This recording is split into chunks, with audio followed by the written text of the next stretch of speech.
All right, so welcome to Sunday service for February 4th. I'm Reverend Kim Taylor, and I just wanted to do some announcements before we start. First of all, we've kind of done something a little sneaky. We've put in a Evening with Spirit on February 24th, and it's going to be Richard, myself, and Joanne. And anybody who has not seen Joanne work, I say, come watch Joanne work. She's a beautiful medium.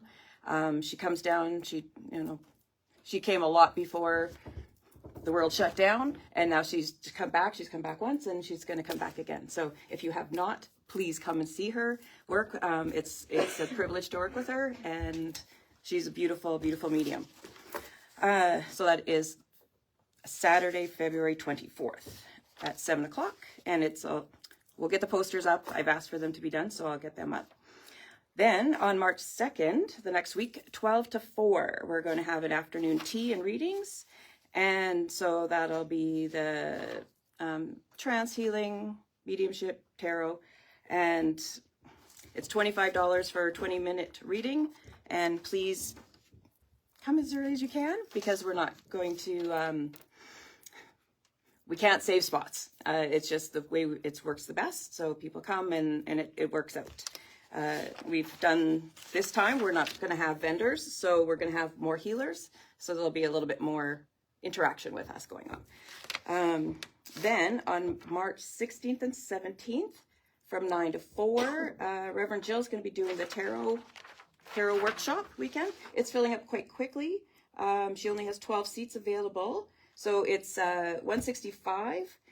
And to secure your spot, a $50 deposit by e-transfer by March 8th. So you got a little bit of time to decide.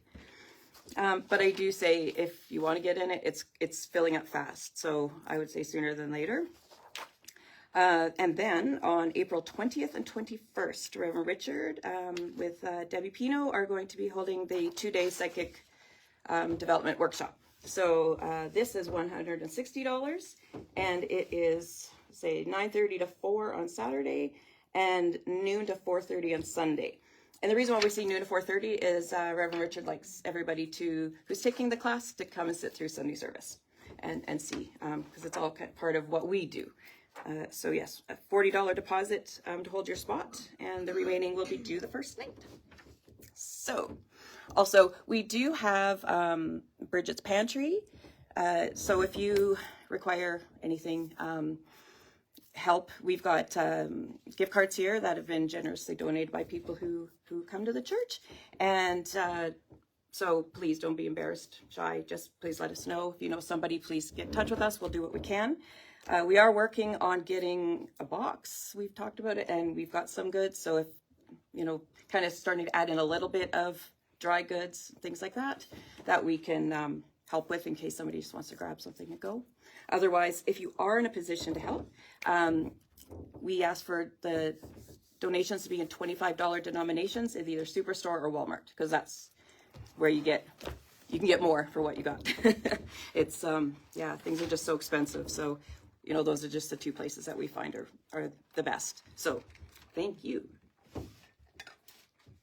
All right, so those who were here last time I did service, so 2 weeks ago, I talked about what happens when you cross over. And it starts from, a lot of you have heard this, but it just starts from a very profound experience I had about, when you cross over, everybody here they're mournful, and it's like there's fear and there's terror and there's, it's just a very hard emotions to process. But when the other people on the other side are receiving them, they're so happy. It's the exact opposite of the emotions. They're thrilled. They're so happy. They're so, they just can't even control themselves because they're just so happy to have them back with them. And so that was something that was brought to me, just something happened, and Spirit said to me, Kim, that is what happens when you cross over. So it was very beautiful. So today I want to talk about it's from Light from Silver Birch, from the Silver Birch series of books. And it is what will happen when you die. Sorry? I am. I'm live, I'm live. Yay. All right. One day your spirit, the God-given life spark, will leave the physical body it adopted to allow it to follow on this planet.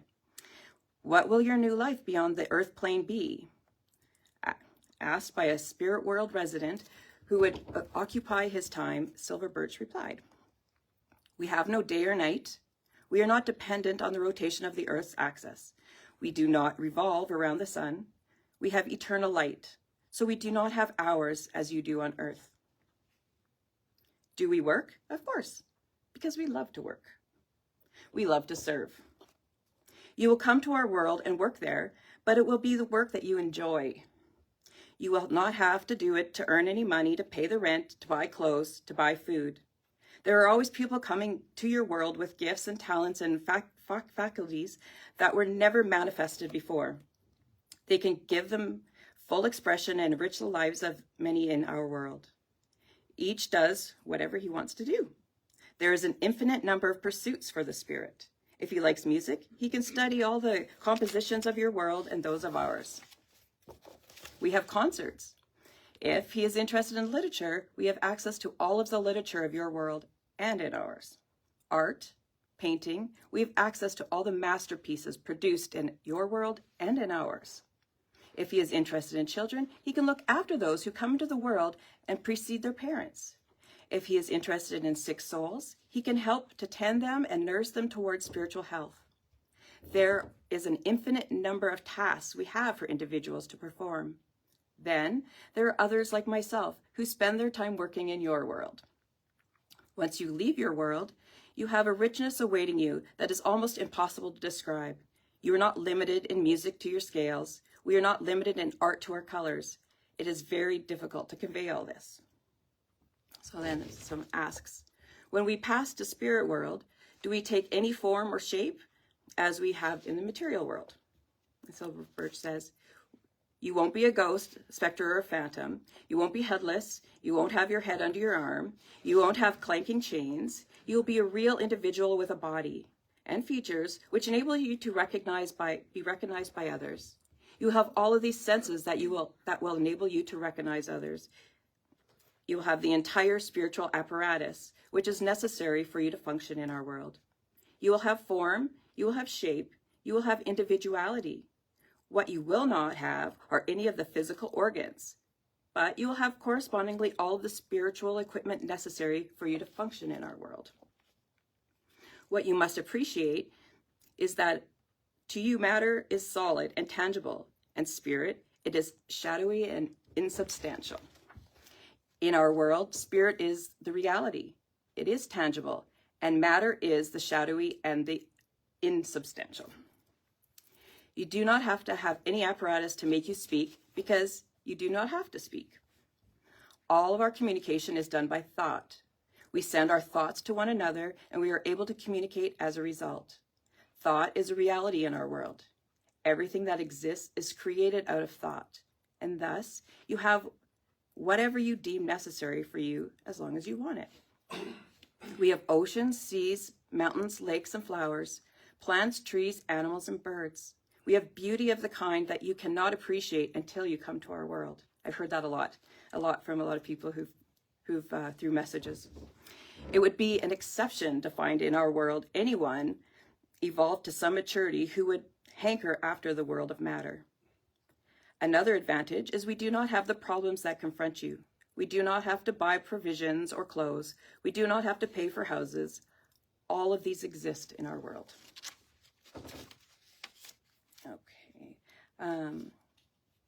So it says, so are there various earths and spirit worlds? Silver Birch says, there are spheres and spheres of existence. You are not alone in the universe. Okay.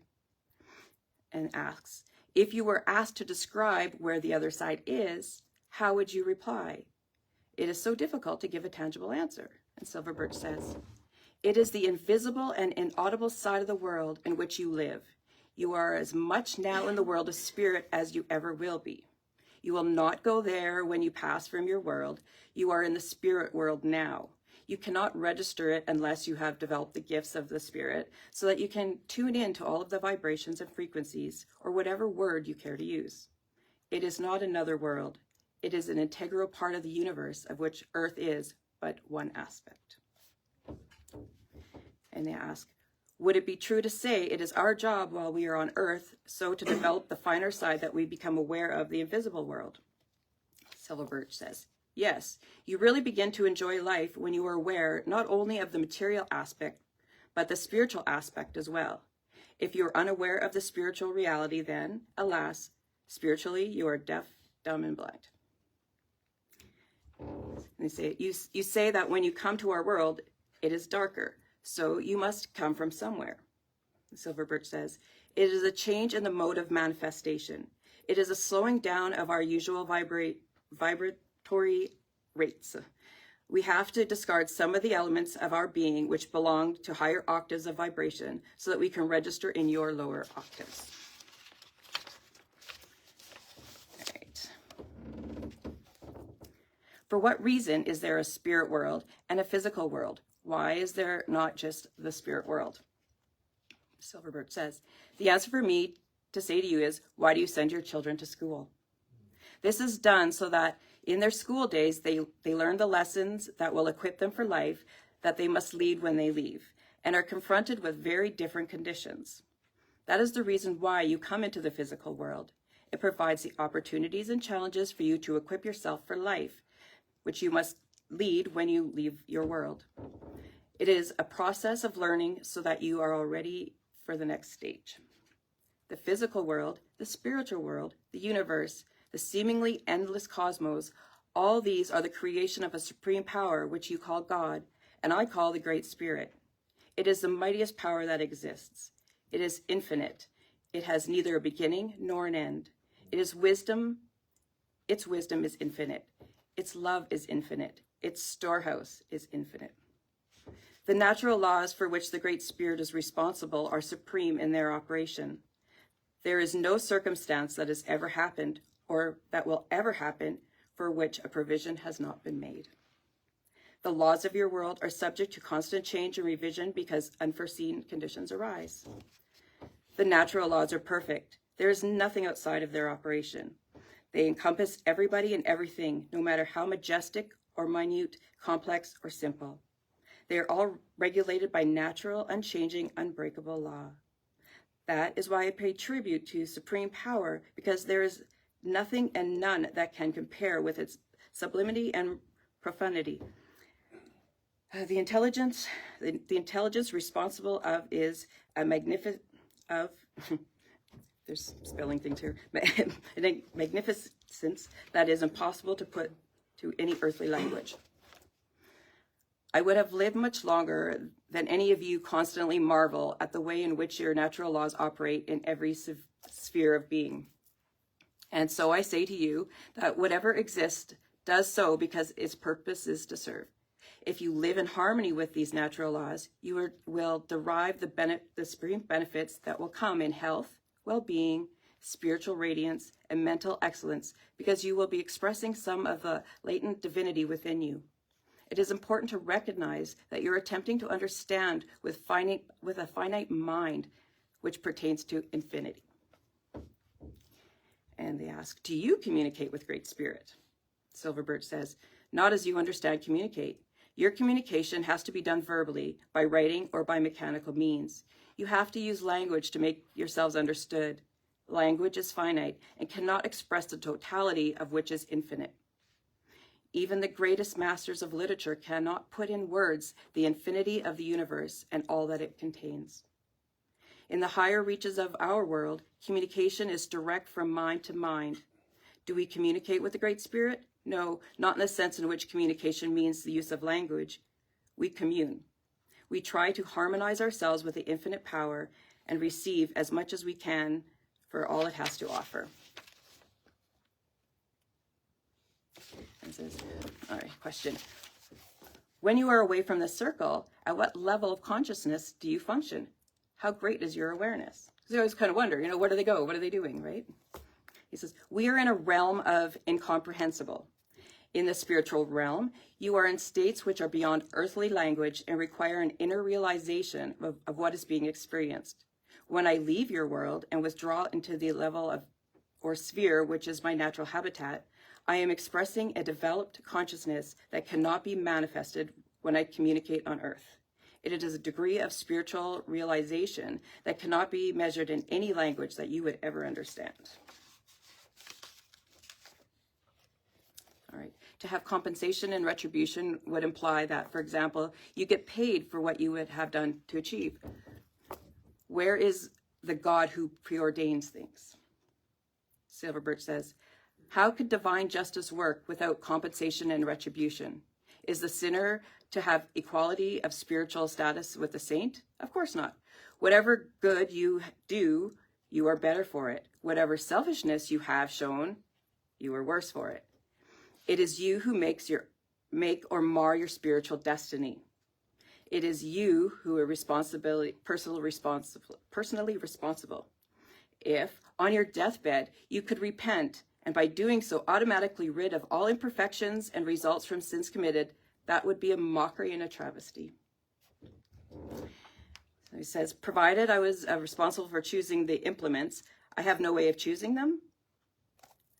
Silver Birch says, how do you know? He says, only by my personal awareness. Silver Birch says, this is only a tiny fraction of the awareness you have. You made your choice before you incarnated into this world, and when you had fuller awareness than you have now, so you must make the best of it. And they ask, with the little I have? And Silver Birch says, no, you must make the best of the lot you have. You are very fortunate. The way was shown to you when you needed it most. You would not be where you are now were it not that the finger of spirit pointed the way for you at the greatest crisis of your earthly life. You have been richly blessed with that knowledge, which cannot be bought in any market in your world. You have a knowledge of spiritual reality. It says in the book called the Bible, add to your faith knowledge. I say, add to your knowledge faith.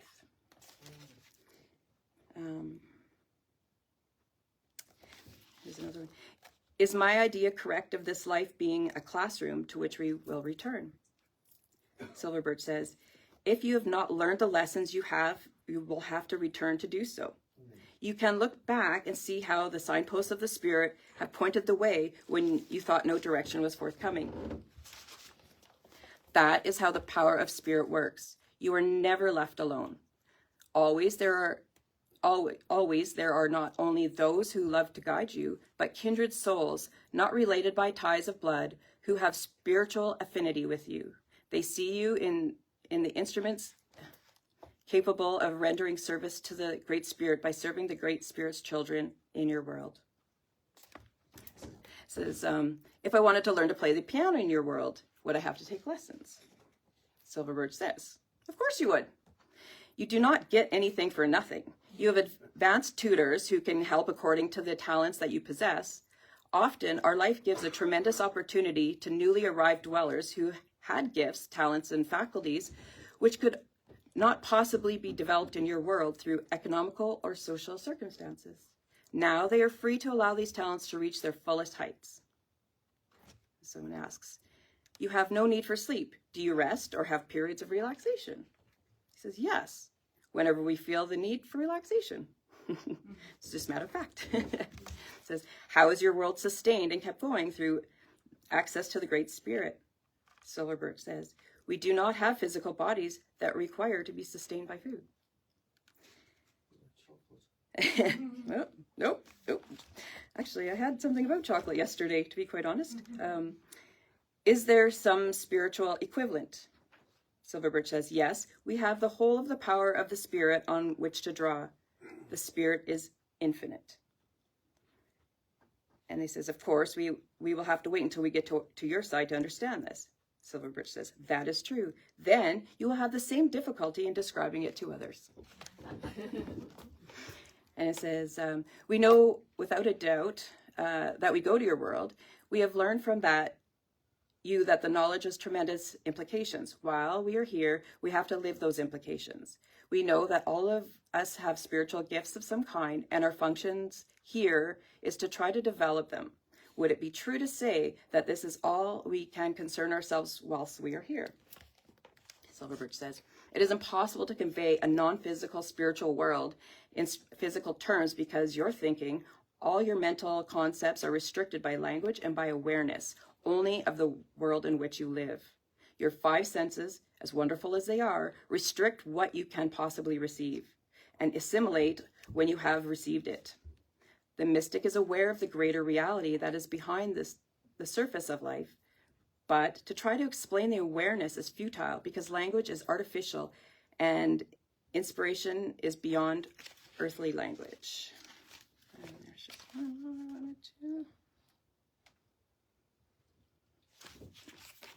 All right.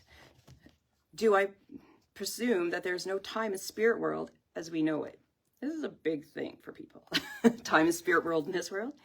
Silverbirch says no, because your relationship to time is governed by the rotation of the earth around the sun, which gives you a day and night and seasons. You are not subject to earth rotations, therefore you do not have day and night and different seasons. Time as you know it does not exist for us. We live in what we can best describe as the eternal present. And he says, and an eternal past? Silverbirch says, as far as we're concerned, the past and the future are part of the eternal present. It is not so difficult if you realize what happens in your sleep, when your mind is freed temporarily from the physical limitations. In your dreams, you defeat these limitations altogether and travel vast distances. You alienate time as you understand it in your world, and all this happens within seconds and in minutes. And he says, we seem bound by the time in this life, yet quite obviously the spirit world is timeless.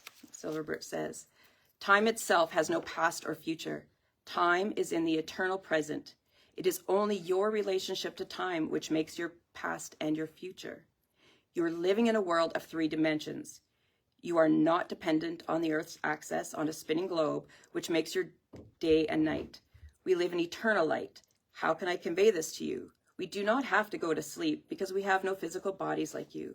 We do not have bodies that require sleep. If we require rest, we just pause until we feel invigorated. Wouldn't that be amazing?